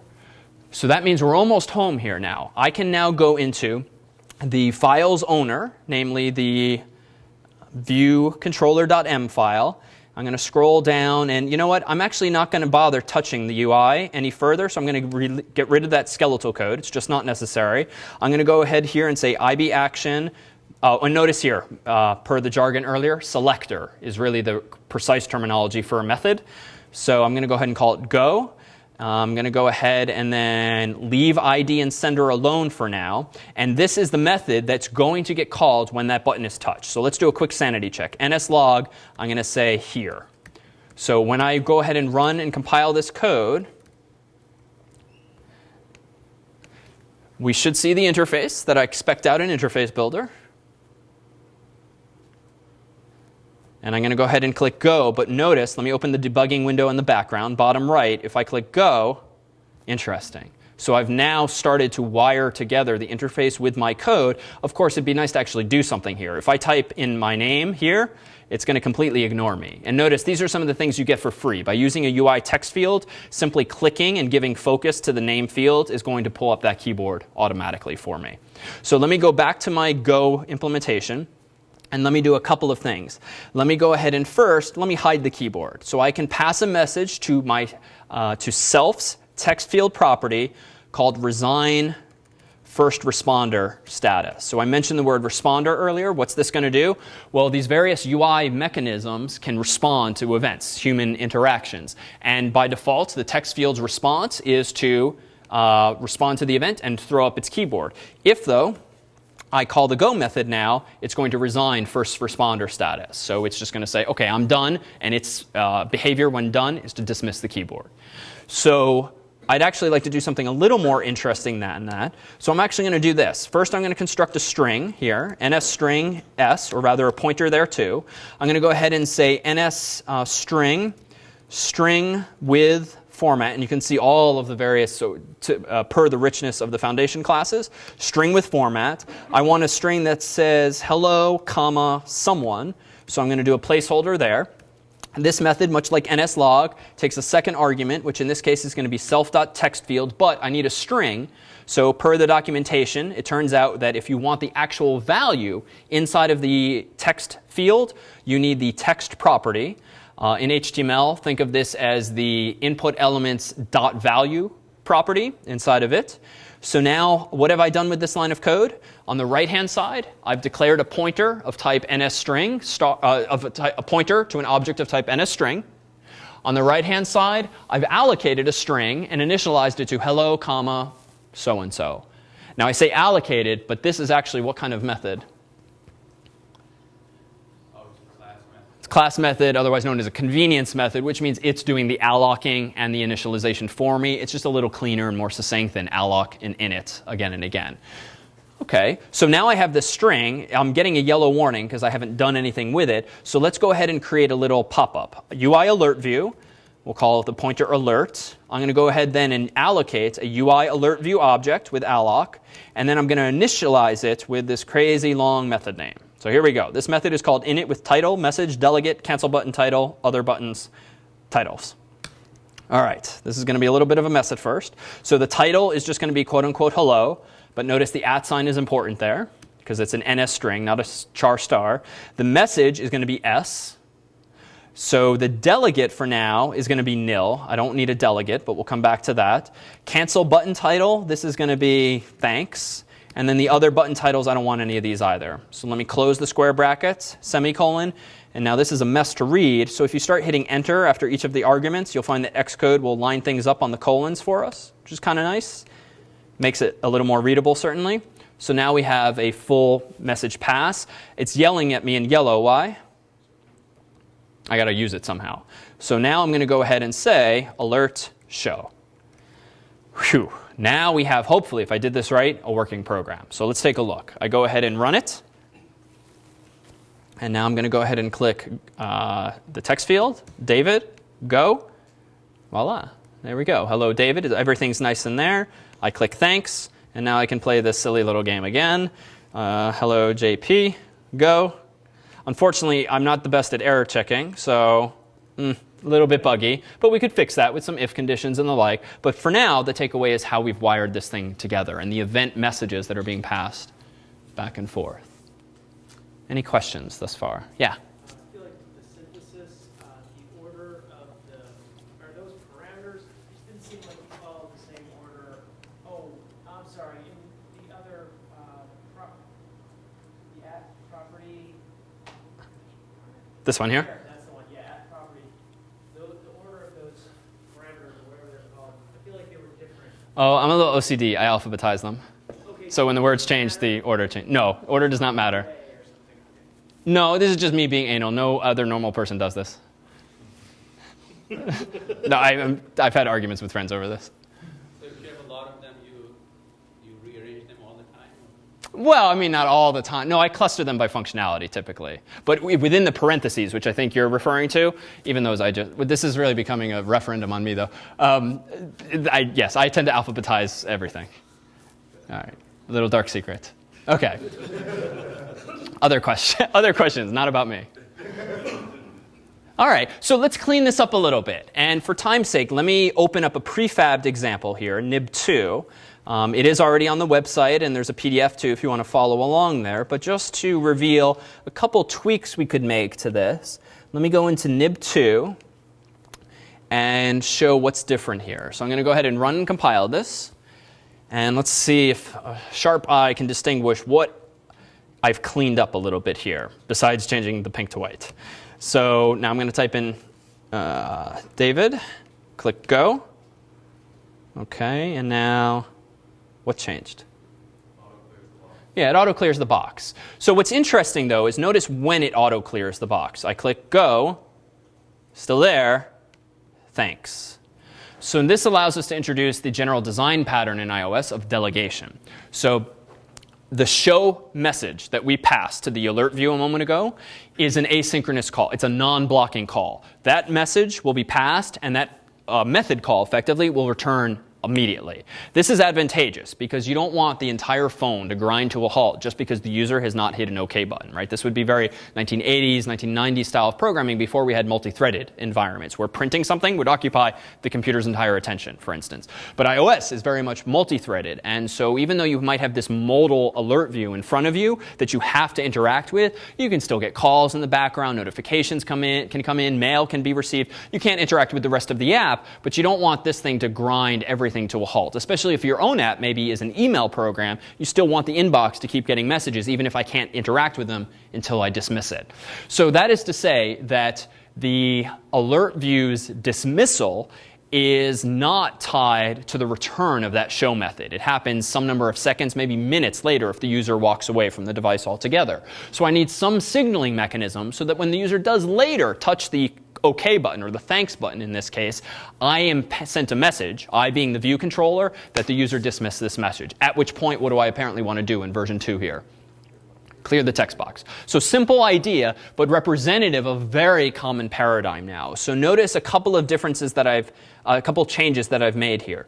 First, in my header file for viewcontroller.h, and my changes are isolated to these two files here, notice an addition.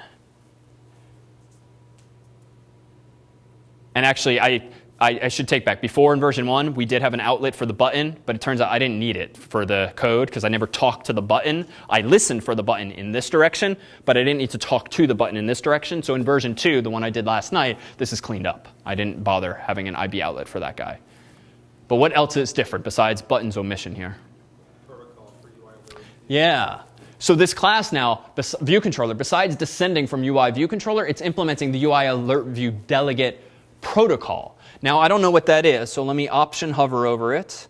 Little quick documentation. Let me pull up the real documentation and scroll down. And what you'll see here under tasks are these are all of the methods that I could or maybe even need to implement in order to implement this protocol. But it turns out only one of them do I need to care about here.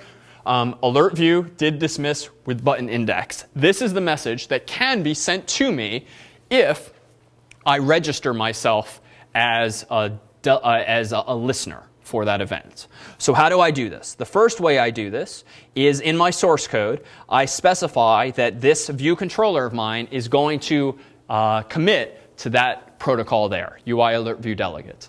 Now in my M file, I need to take that to heart and somehow implement one or more of those methods, and I have done just that. I copied and pasted from the documentation the method signature, void, alert view did dismiss with buttons, and so forth. And all I want to do in there is clear the text field. So how can I clear a text field? I thankfully have an IB outlet to the text field already, so I do self.textfield.text equals nil. And that has the effect of zeroing it out, and I just see the placeholder text again. But the point is that functionally, this is very different from having put this here. If I had put that code here, what would the user see instead in this version? What behavior? Cleave it. Exactly. The moment it pops up, the text field gets cleared, which frankly maybe is very reasonable and compelling, but I didn't want to do that. I wanted it to happen only once you clicked thanks. So there's one other key difference here that maybe is jumping out at someone. In order to teach the alert view object that I am the object to whom you should send this message, what change have I made to the code that's on the screen here? Reference self for the delegate argument. Exactly. So whereas previously I very quickly said, all right, delegate is just going to be nil, now delegate is going to be self. And so this delegate design pattern in iOS is again very common, whereby you create an object, you want to teach that object who you are. So you give him a pointer to yourself so that he can later, at some point in time, send messages back to you. The alternative, if you wanted to listen for the closing of that alert view, would be this would have to be a blocking call. And no other code could execute until this method returns. And that's just not consistent with the idea of a very dynamic, very responsive, low latency user interface. Delegate self isn't self the button, it's the parent of that. Parent. No, the parent of that is technically a view. Self in this case refers to the class we're currently implementing, which in this case is the view controller class.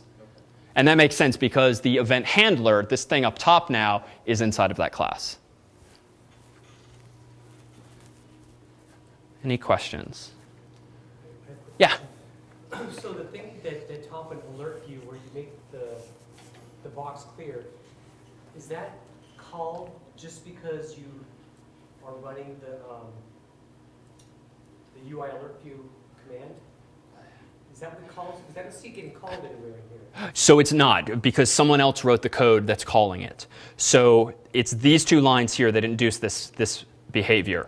So because when I instantiated and initialized this alert view object, this UI alert view object, which is a class Apple wrote, because I passed in this third argument, which is a pointer to a delegate, so to speak, this is informing the alert view object who should you pass messages to when interesting state changes happen. For instance, the user touches a button.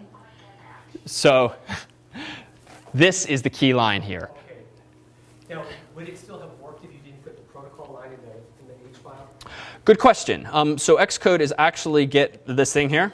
So Xcode is getting more generous, and frankly, yes, it would. But in the interests of actually writing code that is then both self-documenting, but also so that other people can import it and know what you implement, best practice would suggest to put it in the header file, as I did the first time. So good practice works, but bad practice. Yeah. You said this is a non-blocking call, asynchronous call. Now, how do we know that this is an asynchronous call? Is there something that tells us? And number two, does it affect the, is it like the path of execution? Can the line which you write after it can be executed before that or not? So in answer to the first question, you know it from the documentation, or just from the test we're about to do here. So hello there 1, hello there 2. It is going to be non-blocking. So what it's really doing underneath the hood, even though this part I don't think is clearly documented, is when you call alert show, what there actually is underneath the hood is there is a stack of messages, alert views that will be displayed to the user. So what this is doing is it's pushing this object onto a stack underneath the hood, or actually probably a queue, so that if frankly there's a lot of a lot of alerts that pop up, the user will see one, then when they dismiss it, the next one, then the next one, then the next one. So this function is not doing all that much. Show is not actually showing it, it's adding it to a queue. And mail, if those of you with iPhones, this too is infuriating. They've never gotten the mail application right, whereby if you lose network connectivity, like in the subway, you'll often get like 3 alert views saying can't talk to Gmail, can't talk to Gmail, because they're just pushing things onto the stack in this way, or rather queue in this way. So just to prove it here, I can run this code here, and I should see hello there 1 and 2 instantly before I even dismiss the view. So if I click go, there they both are. I've not yet dismissed the button, and now it's dismissed. So they're happening immediately before I even have time to interact with the button. So just to show independence on interface builder, let's open up this example here, nonib.xcode project. So this one does not use a nib. In fact, the first thing I did when writing this application is I started with single view template, then I deleted the nib file, and then I started manually constructing the same exact user interface that we've been playing with thus far, minus the pink. So if I compile this version, no nib, and this source code 2 is online, notice that you get the same UI. Actually, this time I chose black, but the implementation now is entirely in code. So let's see how we did this here. So let me go into the code base. Let's start with main.m, looks normal. AppDelegate.h looks normal, and by normal I mean no difference yet. AppDelegateM, no difference yet. This too is all the same. So the changes must be isolated to my view controller. So I have a couple of things here. And actually, this even wasn't strictly necessary. Here I explicitly declared that I do implement this particular method, but this is really for self-documenting purposes. Which one I implement, it's not strictly necessary, which is to say there's nothing new in this one either. And actually, this I should fix. This can be weak, per my comment earlier. But here's where the actual material changes. So notice that we have some familiar methods in my .m file. I have the auto-rotate interface. This time I'm arbitrarily just supporting portrait mode. Here I have alert view did dismiss with button index. So that's just responding to the users clicking thanks. As an aside, this argument, there are two arguments passed to this method, both of which we've ignored thus far. The first is a pointer to the alert view object in case you care to have access to it. The second is a number that's probably 0 or 1 or 2. Even though I just had one thanks button whose index would be 0 by default, you can have multiple buttons on an alert view. So that's how you distinguish which one was touched. Go is the same as before. I resign the first responder status. I show an alert. Scrolling down, that's it there. This feels a little new, and you'll see this in the templates. Know what this does? It's a little fluffy, but useful. It's just a preprocessor directive that Xcode uses to build this little cheat sheet of options in the drop-down menu so that you can jump around within your own file to the individual methods and have bold-faced section headings atop them. So it just helps you cluster related methods together. It's just an aesthetic thing. It doesn't functionally change the code itself. All right, so I must have scrolled way past the interesting part. So indeed, there's this method here, load view. So we've not implemented this method before. We have seen methods called viewDidLoad and viewDidUnload, but at that point, it's too late. ViewDidLoad is called when my view has already been loaded. And by view, I mean the aesthetics of the app. Now, in all previous examples, the aesthetics of the app were embodied in what file? The nib, right? So viewDidLoad is called as soon as the nib is deserialized as XML, loaded into memory, all the objects are instantiated, all those blue lines are connected with pointers, but there is no nib now. So now I actually have to implement a different method in the UI view controller parent class that's declared there called loadView. It takes no arguments, it returns void, but its purpose in life is to create manually the view if you have no nib. So what's interesting here is that I have to do everything from scratch. This is why, frankly, Interface Builder is compelling sometimes. So first, I have to create a default UI view to fill the window. And I'm going to do this trick with initializing it with the whole screen's application frame. This means give me the whole rectangle. And the important detail here for load view is that per the documentation, it must set self.view before returning. So at this point, I just have a gray or black or white, whatever the default is, rectangle on the screen. So I'm back at now the nib starting point, effectively. But now I have to add those subviews. I have to do the equivalent programmatically of dragging and dropping buttons and text fields. So I did a little more work than I strictly need to, changing a lot of aesthetic details and functional details. So what am I doing first? I'm creating a CG-rect, which is a rectangle called frame, calling this C function. And this frame is going to be offset 20 pixels from the top and 20 pixels from the left. It's going to be 280 pixels wide and 31 pixels tall. Why? Because I just looked at Interface Builder. I created one by default, and then I looked at what the default measurements are, and I said, fine, I'm going to manually just do it here, whatever Apple decided to do. But this is arbitrary. Could be most anything. Then I call self.textField, and this is a property that we had before, but rather than rely on Xcode to wire up this pointer property, I have to do it myself, so I'm going to allocate a UI text field objects. I'm going to initialize it with this rectangle that I just created, so it knows where to exist. Then I'm going to set a bunch of fluffy little configuration details. Do you want to auto-capitalize, auto-correct, what border style? Things that you could otherwise do in the GUI from the right-hand side of Xcode. This took, frankly, a few moments to actually look up what all of the property names are that correspond to the WYSIWYG editor, but you get to know the documentation that way. Then down here, now it gets interesting. I now need to mimic in code the idea of those blue lines, the outlets that I wired up before, and the actions, rather. So I have to call self.textField to give me a pointer to this text field object. I'm going to add as a target, so to speak, myself being the view controller. So this is the delegation model again. Action selector go. So this is a function pointer, effectively, familiar. So go is the name of the selector, but I can't just say action : go : syntactically, if nothing else, it would confuse the compiler. But this symbol, @selector, and then in parentheses the name of a method, means call this method, or rather pass this message, go, to this object, self, what happens? Well, for what control events? The UI control event editing did end on exit. In other words, when the user dismisses the keyboard, you should call that method here, go. So this is the reason here, and we didn't see it when I was using the mouse. I want to be able to respond to the mouse button going down on the go button or the user hitting enter. So I have to listen for two different things. This is my way, and I think I did it in the prefabbed version. This is my way of listening for the enter key. The event happens to be called UI control event editing did end on exit, and this is a constant declared in UIKit. Finally, how do I actually do the equivalent of dragging and dropping this newly created UI text field object onto the screen? I do self.view, add as a subview, self.textfield. And because of the frame, it knows where to put itself on the big rectangular screen. Then I do the same damn process for the button. And even this is a little more precise because I figured out where I want the button to be. So this isn't to poo-poo the idea of doing all this in code, especially for larger, more complex interfaces. It's probably more compelling to do it this way if you can automatically do things in loops and so forth. But this is what Interface Builder simplifies for us. And the other event that would be worth pointing out here is that touch up inside equivalent using code. So that go is also called when the user clicks the button physically. Yeah? Absolutely, you can do a mix.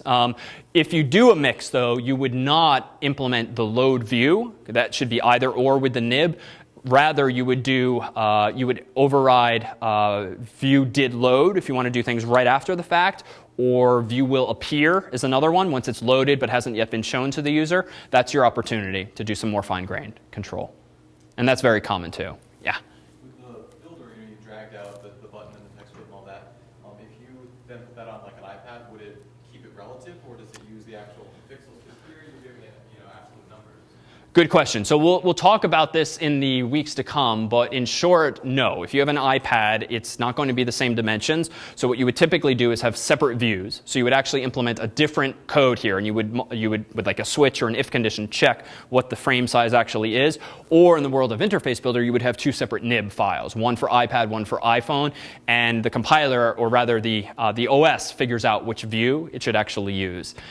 Or you can at least dynamically do things so that irrespective of the size, you can use things called springs and struts, which is just a GUI feature where you can say that this text field should actually grow to fill the screen. And just so that we've seen where that is in an example that has a nib, just so you can play with that feature, which is quite useful for rotating the device, where you want the thing to stay in the middle of the device, irrespective of its dimensions.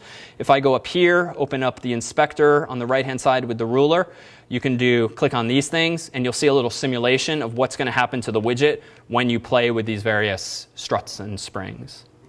So just a teaser then. Again, this is not something you have to dive into just yet. It's officially released next week, but we put it out there in case you'd like to dive in early. The project that's currently officially out is the one involving just getting Xcode set up, writing a couple little hello world applications. But Evil Hangman is going to be the staff's choice of iOS projects. And in this project, we will hand you a dictionary file containing 214,000, 140,000, a lot of English words in the form of a property list, a big XML file.